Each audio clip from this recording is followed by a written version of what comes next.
ኣይኮነን ዝነብር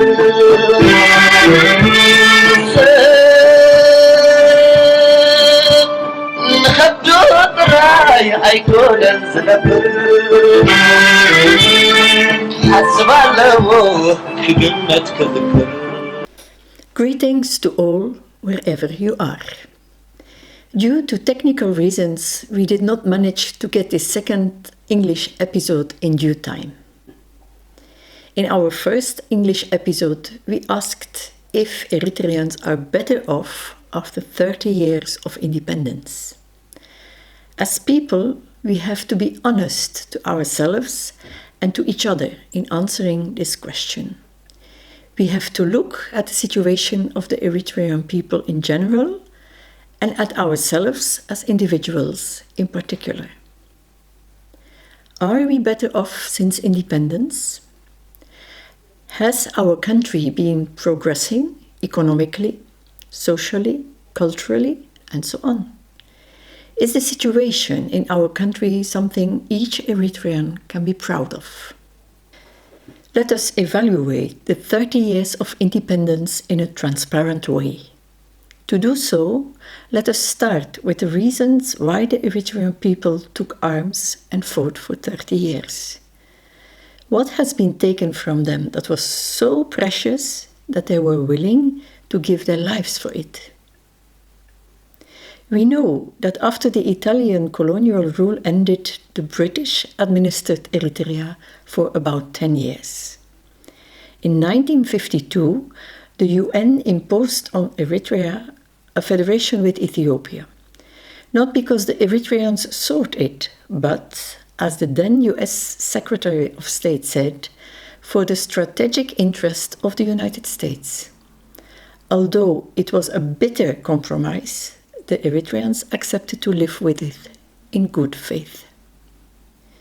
During the federation, Eritrea had its own constitution, and based on this constitution, it had elections and its own government. The Eritrean government had 3 branches: the executive, legislative, and judiciary, with clearly defined authorities and responsibilities. Eritrea had its own national languages, Tigrinya and Arabic, and a national flag.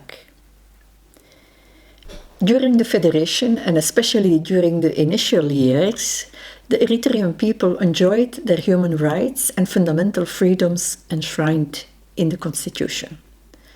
Among them were Article 22, the right to equality before the law, the right to life, liberty, and security as a person, the right to own and dispose of property, and the right to freedom of opinion and expression,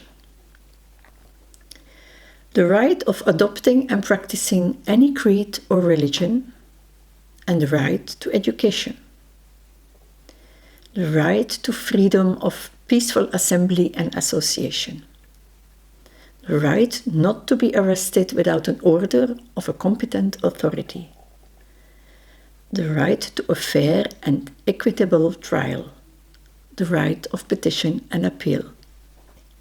And Article 24 prohibited torture or cruel, inhuman, and degrading treatment or punishment. In Article 25, the freedom of movement was guaranteed. Unfortunately, right from the outset, the federation agreements were violated by the Ethiopian government. Step by step, the Ethiopian government eroded the Eritrean constitution and the power and functions of the Eritrean government. In 1955, the Ethiopian government forced the Eritrean chief executive and the president of the Eritrean Assembly to resign and replaced them by the emperor's appointees. Political parties were then banned, newspapers were closed down, and the freedoms of speech and assembly drastically curtailed. In 1957, all books in Tigrinya and Arabic were burned, and the Eritrean official languages were replaced by Amharic in administration and in schools. In 1958, trade unions were banned and the Eritrean flag was lowered. And in 1959, the name Eritrean government was changed to Eritrean administration, and the Ethiopian law was imposed. In 1962, the last nail to the coffin, Ethiopia annexed Eritrea totally and made it one of its provinces. The Eritrean people did not take Ethiopian violations by lying down. They protested and held demonstrations. In 1956, students held a major demonstration protesting all forms of human rights violation, which was brutally suppressed. In 1958, the Eritrean people held massive demonstrations and a general strike, during which 88 people were killed, 450 wounded, and thousands were jailed. Repeated protest missions to the United Nations failed in deaf ears. After the Eritrean people exhausted all legal and political means against Ethiopian violations to the Federation, in 1961 they took arms to restore what had been taken from them. In short, the main objective or reason why Eritreans resorted to the armed struggle was to take back what had been snatched from them by force.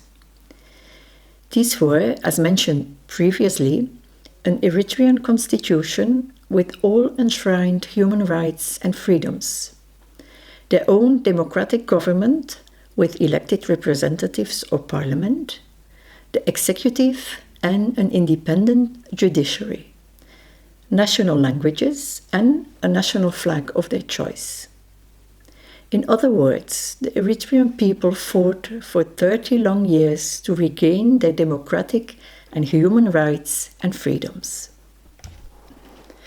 Let us then think and evaluate the 30 years since independence.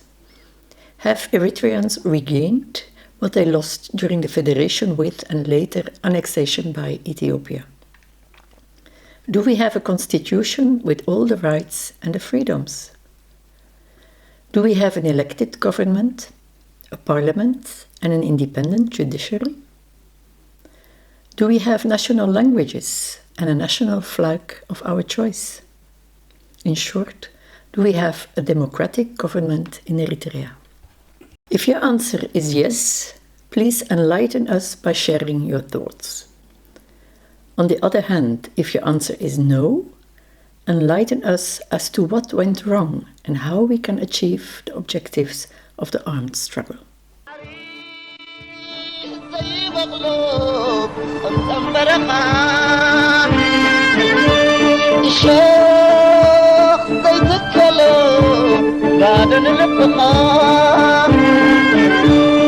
على ما يتكبر راينا بينها راينا قبلها